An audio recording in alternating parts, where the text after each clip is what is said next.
அகப்பொருளைப் போலவே புறப்பொருளும் தமிழ் இலக்கணத்துக்கே உரிய சிறப்புகளுள் ஒன்று. ஒரு தலைவன் தலைவி அவர்களுக்கு இடையே இருக்கக்கூடிய அன்பை பற்றி கூறுவது அகப்பொருள் இல்லையா? அப்போ புறப்பொருள் என்றால் என்ன? புறப்பொருள் எதை பற்றி பேசும்? கல்வி, வீரம், கொடை, புகழ் முதலியவற்றை பற்றி பேசுவது புறப்பொருள். இந்த புறப்பொருள் திணைகள் மொத்தம் 12.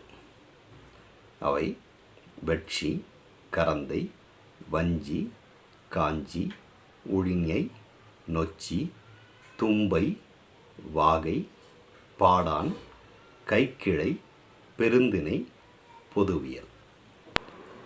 இந்த 12 திணைகளுள் முதல் 8 போர் குறித்த செய்திகளை கூறுவது. அந்த காலத்தில் போர் எப்படியெல்லாம் நடந்திருக்குன்னு பார்க்கலாமா? இப்போ ஒரு நாட்டினுடைய பெரும் செல்வமாக கருதப்படுவது ஆணிரைகள், அதாவது பசுக்கூட்டங்கள்.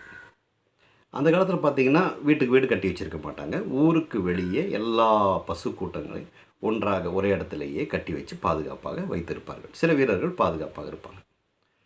போர் நெறிகளில் ரொம்ப முக்கியமானது என்னென்னா, இந்த போரினால் ஆணிரைகள் எதுவும் பாதிக்கப்படக்கூடாது. அப்போ போர் தொடுக்க நினைக்கிற அரசன் முதல்ல என்ன பண்ணுவான்? பகைவர் நாட்டில் உள்ள பசுக்கூட்டங்களை எல்லாம் கவர்ந்து வந்து விட வேண்டும் அப்படின்னு நினைப்பான். அப்போது சில வீரர்களை அனுப்புவாங்க. இப்போது இந்த காலத்துக்கு மாதிரி ஒரு போருக்கு போகும்போது எல்லாருக்குமே தகவல் தெரிவிக்கிறதுக்கு வழிமுறைகள் இல்லை. அப்போ ஒரு எளிமையான வழிமுறையை கடைப்பிடித்தார்கள். என்ன பண்ணாங்க? இந்த போருக்கு போகும்போது ஒரு அடையாளத்துக்காக ஒரு பூவை தலையில் வச்சாங்க. அப்போ இந்த பசுக்கூட்டங்களை கவர்ந்து வர செல்லக்கூடிய வீரர்கள் வெட்சி பூவை தலையில் வச்சுட்டு கிளம்புவாங்க. அப்போ என்ன ஆகுது? அந்த வெட்சி பூவை தலையில் வச்சுருக்கிறத பார்த்தோன்னே மற்ற வீரர்களுக்கெல்லாம் தகவல் தெரிஞ்சிடும். என்ன? பசுக்கூட்டங்களை கவரச் செல்கிறார்கள் அப்படின்னு. உடனே தயாராகி எல்லாருமே போவாங்க. இவ்வாறு பகைவர் நாட்டு பசுக்கூட்டங்களை கவர்ந்து வருதல் வெட்சித்திணை எனப்படும். அப்போது வீரர்கள் வெட்சி பூவை சூடியிருப்பார்கள். இப்போ பகைவர்கள் கவர்ந்துட்டு போயிட்டாங்க. அப்போ அந்த நாட்டுக்காரங்க சும்மா இருப்பாங்களா? இப்போ அங்கேருந்த வீரர்கள் போய் தகவல் சொல்லுவாங்க, நம்ம நாட்டினுடைய பசுக்கூட்டங்களை கவர்ந்துட்டு போகிறாங்கன்னு. உடனே அந்த வீரர்கள் புறப்படுவாங்க. அவங்களும் என்ன பண்ணுவாங்க? அடையாளத்துக்காக கரந்தை பூவை எடுத்து தலையில் வச்சுக்கிட்டு கிளம்புவாங்க. அதை பார்த்துட்டு மற்ற வீரர்களை ஒன்றா சேர்ந்து இந்த பசுக்கூட்டங்களை கவர்ந்து செல்லக்கூடிய வீரர்களை பின்தொடர்ந்து சென்று அவர்களை மறித்து போரிட்டு அந்த பசுக்கூட்டங்களை மீட்டு வருவார்கள். அப்போ பகைவர்கள் கவர்ந்து சென்ற பசுக்கூட்டங்களை மீட்டு வருதல் கரந்தை திணை. அப்போது வீரர்கள் கரந்தை பூவை சூடியிருப்பார்கள். அடுத்ததாக மண்ணை கைப்பற்றுதல், அதாவது பகைவர் நாட்டினுடைய ஒரு பகுதியையோ முழுமையாகவோ கைப்பற்ற நினைத்து, மண்ணை கைப்பற்ற நினைத்து போர் தடுக்க செல்வது. அப்போ என்ன பண்ணுவாங்க வீரர்கள்? இந்த வஞ்சி பூவை தலையில் சூடியிருப்பார். சூடிட்டு போருக்கு போவாங்க. போய் ஒரு பகுதியை கைப்பற்றுவார்கள். இவ்வாறு மண்ணாசை கருதி போருக்கு செல்லுதல் வஞ்சித்திணை எனப்படும். அப்போது வீரர்கள் வஞ்சி பூவை சூடியிருப்பார்கள். அப்போது நம்ம இடத்த ஒருத்தர் கைப்பற்ற வந்தால் நாம் சும்மா இருப்போமா? இருக்க மாட்டோம் இல்லையா? அதே போலவே அந்த பகை நாட்டு வீரர்களும் என்ன பண்ணுவாங்க? இந்த மண்ணாசையோடு வரக்கூடிய வீரர்களை எதிர்த்து போரிடுவார்கள். அப்படி எதிர்த்து போரிடுவது, அதாவது மண்ணாசை கருதி வரும் பகைவரை எதிர்த்து போரிடுவது காஞ்சி திணை. அந்த வீரர்கள் என்ன பூவை சூடியிருப்பாங்கன்னா காஞ்சி பூவை சூடியிருப்பார்கள். இதற்கு அடுத்த கட்டமாக பார்த்திங்கன்னா, நாட்டினுடைய உட்பகுதிக்கு போகிறோம். அங்கே பெரிய கோட்டை சுவர் கட்டி வச்சுருப்பாங்க, மதில் சுவர். அதுக்குள்ளே தான் எல்லா முக்கியமான ஆட்களும் இருப்பாங்க இல்லையா? இப்போது இந்த கோட்டையை சுற்றி வளைத்து தாக்குதல், மதிலை சுற்றி வளைத்து தாக்குவது உழிஞை திணை. அவ்வளோ. அப்போ வீரர்கள் என்ன பூ சூடியிருப்பாங்க? உழிஞை பூ. அப்போ உள்ளே இருக்க வீரர்கள் சும்மா இருப்பாங்களா? இல்லை. அப்போ தங்களுடைய கோட்டையை காப்பாற்ற வேண்டும். எனவே உள்ளே இருக்கக்கூடிய வீரர்கள் சுற்றி வளைத்திருக்கக்கூடிய வீரர்களை எதிர்த்து போரிடுவது நொச்சித்திணை எனப்படும். அப்போது வீரர்கள் நொச்சிப்பூவை சூடியிருப்பார்கள்.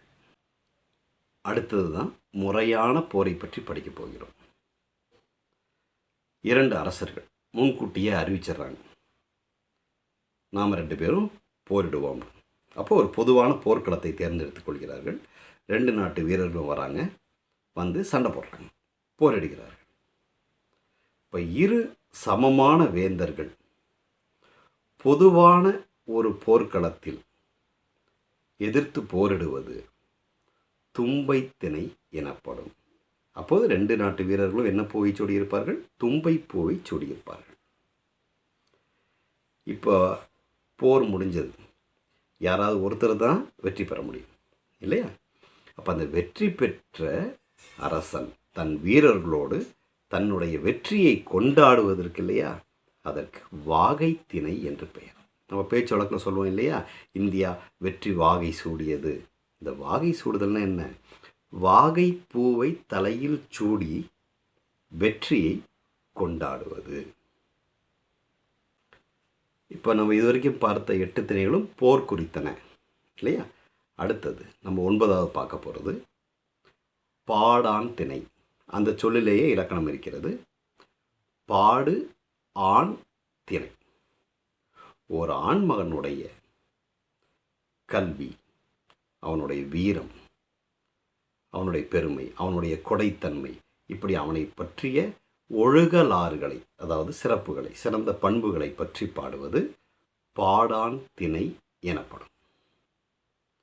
அடுத்ததா அகத்திணையில் சிறப்பாக ஏற்றுக்கொள்ளப்படாத 2 திணைகள் இருந்தன. ஒன்று கைக்கிளை, மற்றொன்று பெருந்திணை. எனவே அவற்றை அங்கே நீக்கி இங்கே புறப்பொருளை கொண்டு வச்சுட்டாங்க.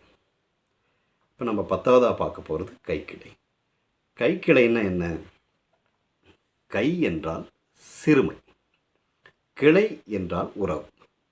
அது ஏன் சிறுமையான உறவுன்னு சொல்கிறாங்கன்னா, தலைவன் தலைவி 2 பேரில் ஒருத்தருக்கு மட்டும் பிடித்திருந்து மற்றவருக்கு பிடிக்கவில்லை என்றால் அதை கைக்கிளை என்று சொல்ல வேண்டும். இதை ஒருதலை காமம் என்றும் சொல்லலாம். இதை 2 வகையாக பிரிக்கிறார்கள். ஆண் பால் கூற்று, பெண் பால் கூற்று. அதாவது ஆண் மட்டும் விரும்பியிருக்கலாம் அல்லது பெண் மட்டும் விரும்பியிருக்கலாம்.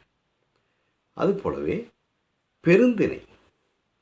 பெருந்திணை என்பது பொருந்தா காமம். எதை பொருத்தமில்லைன்னு சொல்லுவோம்? ஒரு எடுத்துக்காட்டு சொல்லணுன்னா, அந்த தலைவன் அவனுக்கு ஒரு 25 வயதுன்னு வச்சுக்கோங்க, அந்த தலைவி ஒரு 55 வயது. ஏற்றுக்க முடியுமா? பொருத்தமாக இருக்கா? இல்லை. அதனால் இதை பொருந்தா காமம் என்று சொல்கிறோம். இதையும் ஆண்பால் கூற்று, பெண்பால் கூற்று என்று பிரிக்கலாம். 11 திணைகள் பார்த்துட்டோம். 12வது திணைக்கு பெயர் பொதுவியல் திணை. அது என்ன பொதுவியல் திணை அப்படின்னா, மீதம் இருக்கக்கூடிய புறத்திணைகள் எல்லாம் இருக்கு இல்லையா, அதுக்கு பொதுவான செய்திகள் ஏதாவது இருந்தாலோ அல்லது அந்த 11 திணைகளில் சொல்லப்படாத செய்திகள் எதாக இருந்தாலோ அவற்றையெல்லாம் பொதுவியல் திணை என்று சொல்ல வேண்டும். ஒரு எடுத்துக்காட்டு சொல்லணும்னா, இப்போ யாராவது ஒரு மன்னனோ ஒரு புலவரோ இறந்து போயிடுறாங்க. இப்போ கோப்பெருஞ்சோழன் இறந்து போயிட்டார் அப்படின்னா, ஒரு புலவர் அவர் இறந்து போயிட்டாரே என்று கையறு நிலையோடு ஒரு கவிதை எழுதுகிறார், ஒரு பாடல் எழுதுகிறார்னு வச்சுக்கோங்க. இதை போர் பற்றிய திணைகளில் சொல்ல முடியாது, கைக்கிளை பெருந்திணையில் சொல்ல முடியாது. அப்போ இது என்ன சொல்லுவாங்க? பொதுவியல் திணை. மற்ற திணைகளுக்கு பொதுவான செய்திகளையும் அவற்றுள் கூறப்படாத செய்திகளையும் கூறுவது பொதுவியல் திணை எனப்படும்.